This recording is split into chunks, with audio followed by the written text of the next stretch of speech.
towards freedom. India has always been famous for spices, textiles, jewelry, and pearls. The Arabs were among the first to come to India for trade. Later, the Portuguese, the Dutch, the French, and the English followed. The English emerged as the most powerful among them. They traded through the English East India Company. The company bought goods from India cheaply and sold them abroad at higher prices. This resulted in huge profits for the company. Slowly, the English East India Company established control over the whole of India. Taking advantage of the lack of unity among the Indians, the English also conquered large parts of India. Discontent among Indians. Once the British were firmly established in India, they exploited the farmers, traders, craftsmen, and the rulers of local kingdoms.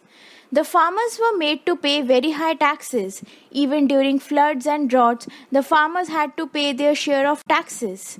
These were bought at very low rates and sold at very high rates in England and other countries. As a result, the handloom industry of India suffered. Lakhs of weavers became unemployed. They suffered the same fate as the farmers. Cheaper mill-made cloth was imported to India from England. Thus, farmers in India became poorer. Many died due to starvation. The British did not allow the Indians to open mills and factories. Indian traders were not allowed to trade in items of their choice.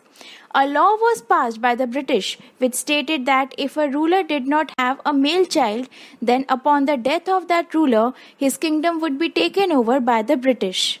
By using unjust and unfair means, the British sought to expand their hold over India. The dissatisfaction and anger of most Indians led them to revolt. Revolt against the British. Ever since the coming of British, people in different parts of India had been protesting against their unfair policies. However, there was no unity in their protests. It was only in 1857 that a major revolt broke out. This was the first war of independence. It was an important event in our struggle for freedom. The revolt was started by the Indian soldiers serving in the British Army in India. A new rifle called the Enfield had been introduced in India. A rumor spread that the grease used in bullets was made from the fat of cows and pigs. Soldiers had to bite off the greased wrapper of the bullet before loading it in the rifle. This was against the religious sentiments of both Hindus and Muslim soldiers.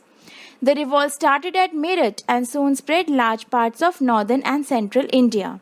Farmers, craftsmen, and other sections of the society joined the revolt.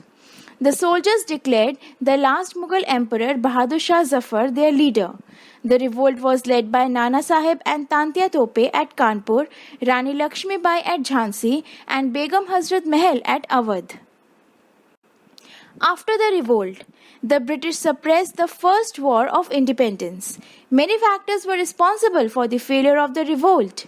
First, it did not spread to all parts of India. Second, Indian soldiers did not have sufficient money and good weapons. Third, the revolt was not organized properly. On the other hand, the British soldiers were well equipped with modern weapons and were very well organized. The administration of India was taken over by the government of England. However, the Indian princes were allowed to rule over their territories. After the revolt was suppressed, many Indians were either killed or put into prison. The rule of the East India Company ended in 1858. Social and religious reformers. The British introduced modern education in India.